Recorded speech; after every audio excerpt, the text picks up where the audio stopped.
तीन बहनों की लालची भाभी। करिश्मा, रेशमा और मनीषा तीन बहनें हैं। उनका एक भाई भी है, मयंक।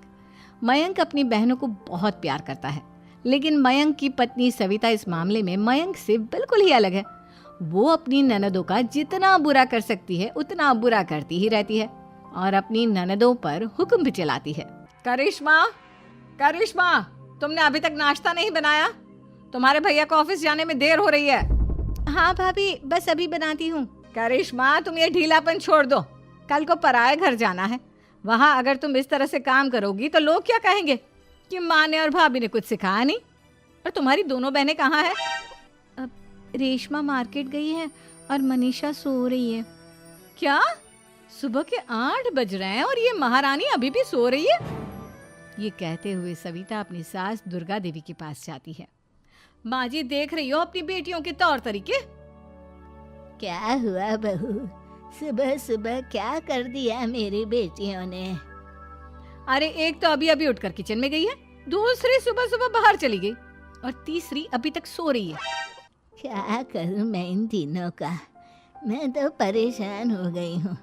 जा जाकर उठा उसे और रेशमा से मैं बात करती हूँ। सविता सीधा मनीषा के कमरे में जाती है और उससे कहती है, महारानी जल्दी उठो, सूरज सर पर आ गया है। भाभी थोड़ी देर और सोने दो ना, मैं रात को लेट सोई थी। वो क्या ना, यूनिट टेस्ट चल रहे हैं। शराफत से उठती है या नहीं, या फिर पानी की भरी बाल्टी डालूं तेरे ऊपर? नहीं भाभी, मुझे बिस्तर में नहीं नहाना, उठती हूँ मैं। मनीषा जल्दी से उठकर बाथरूम में चली जाती है। सभी आराम से बैठकर नाश्ता कर रहे होते कि तभी रेशमा बाजार से हाथ में सामान लिए आ जाती है। रेशमा को देखते ही सविता उस पर बरस पड़ती है। लो, आ गई महारानी। ऐसा भी क्या सामान लाना था जो सुबह आंख मलते ही बाजार की तरफ रवाना हो गई? भाभी, कल आप ही तो चीख रही थी कि घर का सारा सामान मुझे ही लाना पड़ता है, घर में किसी को भी किसी काम से कोई लेना देना नहीं है। अब मैं बाजार जाकर सामान ले आई तो आपको इस बात से भी तकलीफ हो रही है? देख रही हो माँ जी, अपनी बेटी की जुबान कैंची से भी तेज चलती है। और मयंक, आप तो कुछ कहेंगे नहीं अपनी लाडली बहन को। रेशमा, अपनी भाभी से ऐसे बात नहीं करते। चलो माफी मांगो। भैया, मैं क्यों माफी मांगू? आप भाभी से बोलिए ना कि हम पर कम हुक्म चलाया करे। हम इस घर की बेटियां हैं और आपकी पत्नी की ननद है, नौकरानी नहीं। लो कर लो बात। इनकी भलाई के लिए कुछ भी बोलो तो इन्हें बुरा लग जाता है। इस घर में यही इज्जत है मेरी। देख लो माँ जी, आपकी बेटी किस लहजे में मुझसे बात कर रही है। सविता वहां से चली जाती है। मयंक को बहुत गुस्सा आता है, वो भी वहां से चला जाता है। फिर करिश्मा रेशमा को समझाती है। रेशमा, तुम्हें भाभी से माफी मांग लेनी चाहिए थी ना। लेकिन दीदी, मैंने कुछ किया ही नहीं, तो मैं माफी क्यों मांगू? हाँ करिश्मा दीदी, रेशमा दीदी जैसे ही घर में आई भाभी ही उन पर चिल्ला रही थी। हाँ, मैं मानती हूँ कि गलती भाभी की थी। मैं तो इसलिए बोल रही हूँ कि भाभी ने माँ को तो पूरी तरह अपने वश में कर लिया है। वो हमारी बात सुनती ही नहीं। मयंक भैया हमारे लिए हमेशा खड़े रहते हैं, इसलिए उनकी बात का मान तो तुम्हें रखना चाहिए था ना। कोई फायदा नहीं दीदी, कुछ दिनों की बात और है, भाभी उन्हें भी हमारे खिलाफ भड़का देंगी। फिर वो भी माँ की तरह हमारी किसी बात का विश्वास नहीं करेंगे। इसी तरह सविता अपनी तीनों ननदों को किसी न किसी बात पर परेशान करती रहती थी। एक दिन मयंक अपनी तीनों बहनों के लिए गिफ्ट लाया। क्या रेशमा, ये तुम्हारे लिए हार का सेट। रेशमा, तुम्हारे लिए सुंदर सी ड्रेस। और मनीषा, तुम्हें किताबें पसंद है ना, तुम्हारे लिए किताबें लाया हूँ। थैंक यू भैया। थैंक यू भैया। थैंक यू भैया। करिश्मा, तुम्हारा नेकलेस कितना सुंदर है। ये भैया कहाँ से ले आए होंगे? मैंने भैया को 3 दिन पहले फोन पर ये डिजाइन दिखाया था और आज भैया ये ले आए। सविता तो अपनी ननदों के गिफ्ट्स देखकर जल गई और करिश्मा का नेकलेस तो उसे भी बहुत पसंद आया था। अपनी बहनों के लिए कितना अच्छा नेकलेस लेकर आए हैं, मुझे कभी कोई गिफ्ट नहीं दिया। मैं आज ही ये हार चुरा लूंगी। रात में सविता करिश्मा का हार चुरा लेती है और इसी तरह उसे अपनी ननदों की जो भी चीज़ अच्छी लगती वो उसे मांगती नहीं, बल्कि रात के अंधेरे में चुरा लेती। इसी तरह दिन बीतते गए और सविता ने मयंक के दिल में भी उसकी बहनों के लिए नफरत पैदा कर दी।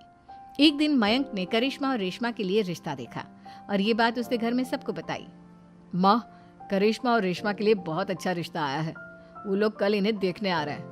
आप और सविता मिलकर सारी तैयारी कर लेना।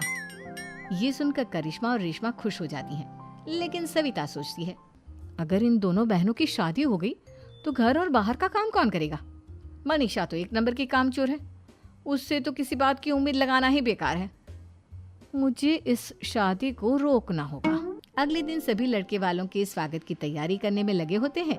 तभी मयंक अपनी बहनों से आकर कहता है, तैयार हो गई तुम दोनों? देखो दोनों लड़के बहुत अच्छे हैं, मैं कोई कसर नहीं छोड़ना चाहता, इसलिए तुम उनके सामने अच्छे से बिहेव करना और अपनी भाभी से लड़ने मत लग जाना। करिश्मा, तुम वो नेकलेस पहन लो ना जो मैं तुम्हारे लिए लाया था। भैया मैं बहुत देर से वो नेकलेस ढूंढ रही हूँ, लेकिन मुझे मिल ही नहीं रहा। क्या तुमने नेकलेस खो दिया? तुम्हें पता भी है वो कितना महंगा था? तुम कोई काम ढंग से नहीं कर सकती। मयंक गुस्से में वहां से चला जाता है। थोड़ी देर बाद लड़के वाले भी आ जाते हैं। वो दोनों बहनों को पसंद कर लेते हैं और रिश्ता पक्का हो जाता है। लेकिन सविता के दिमाग में तो कुछ और ही खिचड़ी पक रही थी।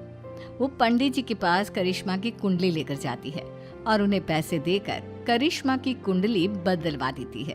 जब लड़के वालों के पास करिश्मा की कुंडली जाती है तो वो दुर्गा को फोन करते हैं।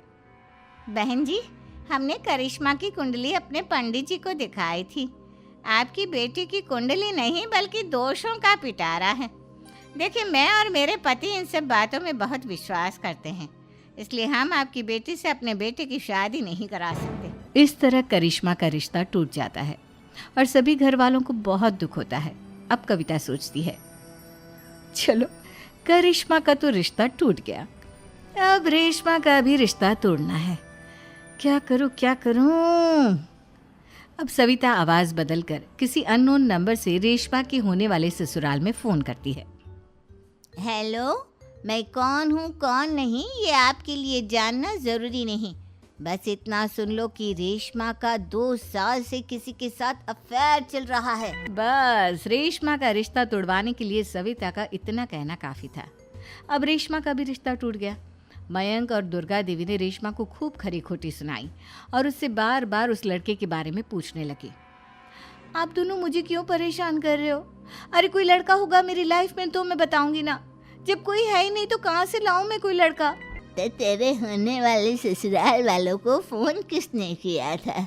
माँ मैं नहीं जानती किसने फोन किया था, मैं सच कह रही हूँ। मैं तो पहले ही कह रही थी इसकी लगाम खींच कर रखो, लेकिन मेरी सुनता ही कौन है। आप चुप रहिए भाभी, ये सब आपका ही किया धरा है।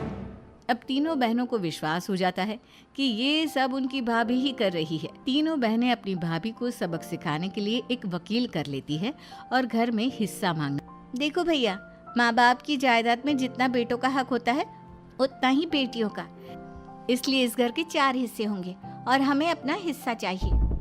मैंने तुम्हारे लिए क्या क्या नहीं किया और तुम इस घर में हिस्सा मांग रही हो? भैया, आप और माँ हम बहनों की कोई बात नहीं सुनते हो और भाभी हमारी शादी नहीं होने देगी क्योंकि उन्हें लगता है कि आप हमारी शादी में ज्यादा पैसा लगाओगे और उन्हें हम जैसी फ्री की नौकरानी कहाँ मिलेगी। तो हम भाभी के साथ तो रह नहीं सकते, हम बहनों को अपना हिस्सा चाहिए। अरे तुम्हें शर्म आनी चाहिए अपने भाभी पर ऐसा इल्जाम लगाते हुए। वो तुम्हारे बारे में कितना सोचती है। हाँ माँ, भाभी हमारे बारे में बहुत सोचती है, दिन रात बस यही सोचती रहती है कि किस तरह से अपनी तीनों ननदों को परेशान करूं और कभी मुझे पढ़ने भी नहीं देती। दोनों बहनों का रिश्ता भी तो इन्होंने ही तोड़वाया है और रात में हमारे कमरे में आकर हमारी चीजें भी चुराती हैं। इसी तरह सविता की तीनों ननदें अपनी बात पर अड़ी रही। अब कोर्ट में तारीख भी शुरू हो गई।